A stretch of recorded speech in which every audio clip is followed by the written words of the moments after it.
Katon, how does the GOP capitalize on the drama the Democrats find themselves in right now? Is their MO going to be to stay quiet and let this play out, knowing the RNC happening in America's heartland is right around the corner?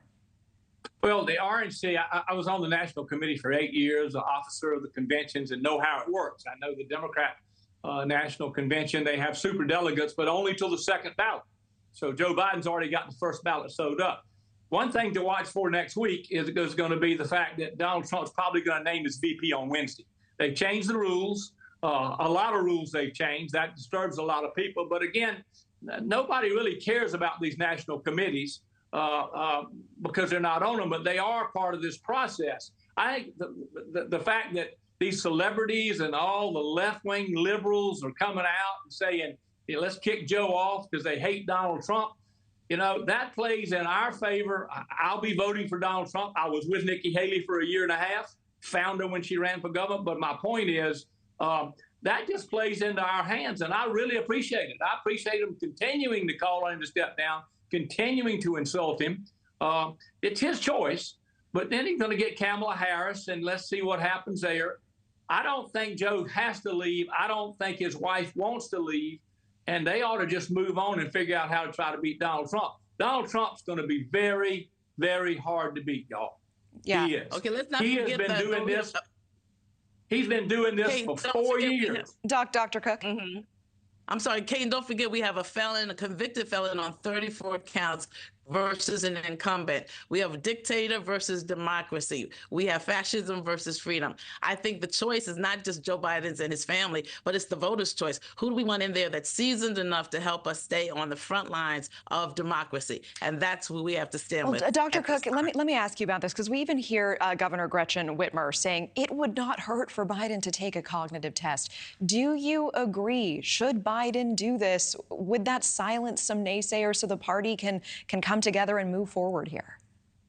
Without question, he should, and it will silence the naysayers. But his press office yesterday shared very much how the doctors came in, the neurologists have come in, and he's repeatedly been tested. And I think we have to take that with a grain of salt, really. I think certainly a cognitive test will ease some of the fears and help us to stand with our candidate. That's what Democrats do well. No matter how fractured it looks, they will come together at one point. It's looking pretty fractured. I mean, I know both of you, have been at this for some time. I think both of you would agree these are unprecedented moments that we're looking at here. I can't believe we're even having this conversation. I could not have forecasted this ahead of the debate. I do want to ask about the new polling data that we're getting down right now. Averages from 538 showing Trump is growing his lead 2 weeks after the debate in key battleground states, 3 of them in particular, Michigan, Pennsylvania, and Wisconsin. Biden is campaigning in Michigan today. Dr. Cook, will stay with you for this question. What are you watching for from him today? What does he have to do on this campaign trail? I'm watching for a strong comeback. People don't remember the day after the bad debate. He was in Philadelphia. He was also in North Carolina. He's been making stops where he's been received well, and he enjoys an audience. That first debate was not really the best for him to have nobody in the room with him, but he has been strong. And so I'm going to be looking for a stronger, more confident, more cohesive presidential candidate named Joe Biden to prove to us that you have done the job, you can, and you will do the job. Katon, even if there isn't a single gaffe today, if he reads that prompter, he has off-the-cuff remarks, he has vigor and volume, is there any saving this in your eyes? And are Republicans, meanwhile, just watching this unfold with glee? We're watching it unfold. I mean, right now, he can't pass a cognitive test. I mean, I've watched Joe all my life. Something happened 4 years ago. Something happened. Second of all, this conversation is going to continue to go on because I'll applaud the Democrats. They hate to lose the presidency.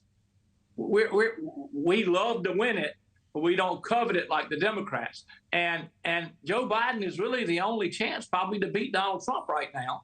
If they change in midstream, the chaos is so big. So I'll tell you, I do think Donald Trump wins. I think the numbers are steady. I won't pay attention to the numbers till after Labor Day once football season and NASCAR starts and people get their deflections. So it's going to be a sprint. And Joe has to back on his game. I don't think he can, but he has the chance. Thank you for watching. Go to newsnationnow.com to find NewsNation on your television provider. And don't forget to click the red subscribe button below to get more of NewsNation's fact-driven, unbiased coverage.